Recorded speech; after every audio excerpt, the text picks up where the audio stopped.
कि ये चुंबक यानी मैग्नेट कैसे चीज़ों को अपनी ओर खींचता है और केवल कुछ पर्टिकुलर ही चीज़ों को खींचता है। ऐसा नहीं कि सारी चीज़ों को अपनी ओर खींचेगा। मैग्नेट्स जो कि नेचुरली भी हमारी पृथ्वी पे पाए जाते हैं कि वो कैसे फॉर्म होते हैं नेचुरली। हमारी जो अर्थ है ये खुद भी एक बहुत बड़ा मैग्नेट है। इसलिए आपने सुना भी होगा ज्योग्राफी में northern hemisphere and southern hemisphere का यूज होता रहता है। फील्ड के लिए रिस्पॉन्सिबल है वो इलेक्ट्रॉन्स, खासकर अनपेयर्ड इलेक्ट्रॉन्स और उनकी ओरिएंटेशन वो कैसे है। Moving charge changing electric field को जन्म देता है और changing electric field magnetic field को। तो इसका मतलब इलेक्ट्रॉन्स कॉन्टिन्यूसली मूव तो नहीं कर रहा है, तो फिर मैग्नेटिक फील्ड का जन्म कौन कर रहा है? हेलो दोस्तों, क्या आपने कभी सोचा है कि ये चुंबक यानी मैग्नेट कैसे चीज़ों को अपनी ओर खींचता है और केवल कुछ पर्टिकुलर ही चीज़ों को खींचता है। ऐसा नहीं कि सारी चीज़ों को अपनी ओर खींचेगा। अगर नहीं तो चलिए जानते हैं आज देसी विज्ञान की इस वीडियो में कि इसके पीछे का क्या रहस्य है। इसमें हम आज जानेंगे कि कैसे ये साधारण सा मैग्नेट भी क्वांटम मैकेनिक्स के गहरे राज को छुपाए बैठा है। मैग्नेट्स यानी चुंबक, आमतौर पे हम सभी ने इस मैग्नेटिक फोर्स को एक्सपीरियंस किया होता है। जब हम दो मैग्नेट्स को अपने दोनों हाथों में पकड़ते हैं तो जब उनके करीब लाने पे वो अजीब सी फोर्स का एहसास आपके हाथों में होता है, वो खुद ही किसी वियर्ड फिनोमेना होने का प्रमाण देता है। अब सवाल उठता है कि ये होता क्यों है। इसका जवाब जानने के लिए हम जानेंगे कि मैग्नेट्स जो कि नेचुरली भी हमारी पृथ्वी पे पाए जाते हैं कि वो कैसे फॉर्म होते हैं नेचुरली। हमारी जो अर्थ है ये खुद भी एक बहुत बड़ा मैग्नेट है। इसलिए आपने सुना भी होगा ज्योग्राफी में northern hemisphere and southern hemisphere का यूज होता रहता है।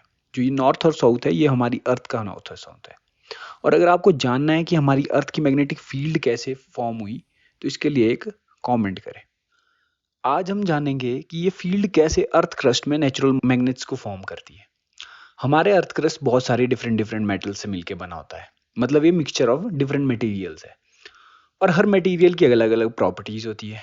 पर जो प्रॉपर्टी मैग्नेटिक फील्ड के लिए रिस्पॉन्सिबल है वो इलेक्ट्रॉन्स, खासकर अनपेयर्ड इलेक्ट्रॉन्स और उनकी ओरिएंटेशन वो कैसे है। तो चलिए जानते हैं वो कैसे इलेक्ट्रॉन्स रिलेट कर रहे हैं मैग्नेटिक फील्ड से। Moving charge changing electric field को जन्म देता है और changing electric field magnetic field को, और इनका इफेक्ट उस चार्ज से दूर एक ईएम वेव्स के रूप में ट्रांसमिट होता है। तो जब इलेक्ट्रॉन्स की डिस्कवरी हुई तो साइंटिस्टों ने प्रिडिक्ट किया कि इलेक्ट्रॉन एक चार्ज पार्टिकल है, तो ये जब घूमेगा ये मूविंग चार्ज होगा, तो इसकी वजह से क्या मैग्नेटिक फील्ड बननी चाहिए थी। पर कोई इलेक्ट्रॉन को देख तो सकता नहीं था, इसलिए क्या हुआ, एटम के डिफरेंट डिफरेंट मॉडल दिए गए जो बेसिकली हमारे सोलर सिस्टम से इंस्पायर थे, जिसमें इलेक्ट्रॉन्स को न्यूक्लियस के चारों ओर एक स्पेसिफिक ऑर्बिट में घूमता दिखाया जाता था। बट फिर जब हाइड्रोजन एटम की स्पेक्ट्रोस्कोपी की गई, स्पेक्ट्रोस्कोपी का बेसिक मतलब पता क्या है, जब भी कोई चार्ज मूव करता है तो क्या करता है, वो स्पेस में इलेक्ट्रिक फील्ड को वेरी करेगा। स्पेस में इलेक्ट्रिक फील्ड वेरी करने से क्या होगा, मैग्नेटिक फील्ड जनरेट होती है, क्योंकि varying electric field magnetic field को जनरेट करती है। और इन दोनों का इफेक्ट उस चार्ज पार्टिकल से अगर दूर कहीं इफेक्ट पहुंचाना है तो वो किस फॉर्म में जाता है, वो जाता है ईएम वेव्स की फॉर्म में।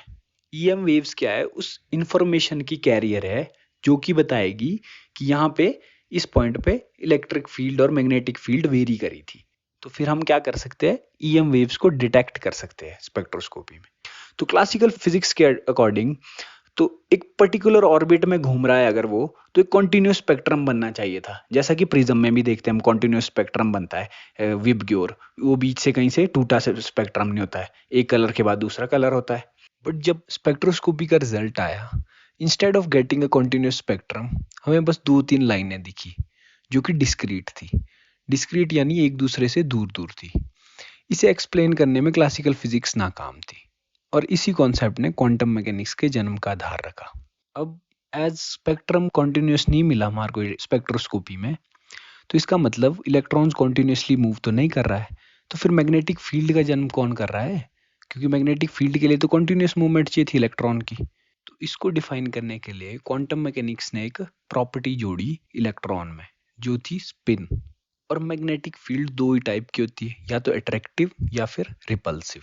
तो इसकी वजह से क्या हुआ, स्पिन के भी हमारे को दो ही टाइप रखने पड़े, जो थे अप स्पिन और डाउन स्पिन। डिस्क्रीट वैल्यू इसी थी लिए थी स्पिन की, क्योंकि मैग्नेटिक फील्ड दो ही टाइप की थी। पर एक बात का ध्यान रखें, मैं यहाँ पे स्पिन वर्ड का बहुत यूज कर रहा हूँ, तो इसका मतलब ये नहीं है कि इलेक्ट्रॉन एक्चुअली में स्पिन कर रहा है।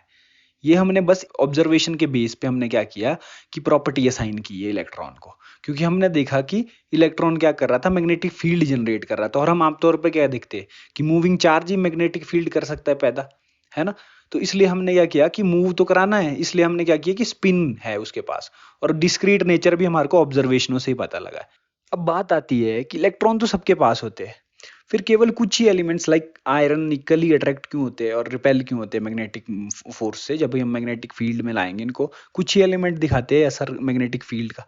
इसका जवाब क्वांटम मैकेनिक्स ने पॉली एक्सक्लूजन प्रिंसिपल के जरिए दिया, जो कि कहता है कि एक ऑर्बिट में दो इलेक्ट्रॉन एक तरह की स्पिन नहीं कर सकते, जिसका मतलब वो एक दूसरे के प्रभाव को क्या कर देंगे, कैंसिल कर देंगे, नेट इफेक्ट नहीं आएगा। एक अप स्पिन कर रहा है, दूसरा डाउन स्पिन कर रहा है, तो नेट इफेक्ट क्या आएगा उस ऑर्बिट का, जीरो। जिन मेटल्स के पास अनपेयर्ड इलेक्ट्रॉन होगा वही कुछ नेट मोमेंट पोजेस कर सकते हैं। और जब ऐसे ही एलिमेंट कई चट्टानों के बनते वक्त उसमें इकट्ठा हो रहे थे, तो अर्थ की मैग्नेटिक फील्ड उन्हें अपनी डायरेक्शन में अलाइन करती रही। तो अलाइनमेंट की वजह से क्या होता है, उनमें भी मैग्नेटिज्म आ जाता है। और अगर आपको इस वीडियो से कुछ भी सीखने को मिला तो ऐसे ही मजेदार कॉन्सेप्ट के लिए सब्सक्राइब करें आपका अपना चैनल देसी विज्ञान। धन्यवाद।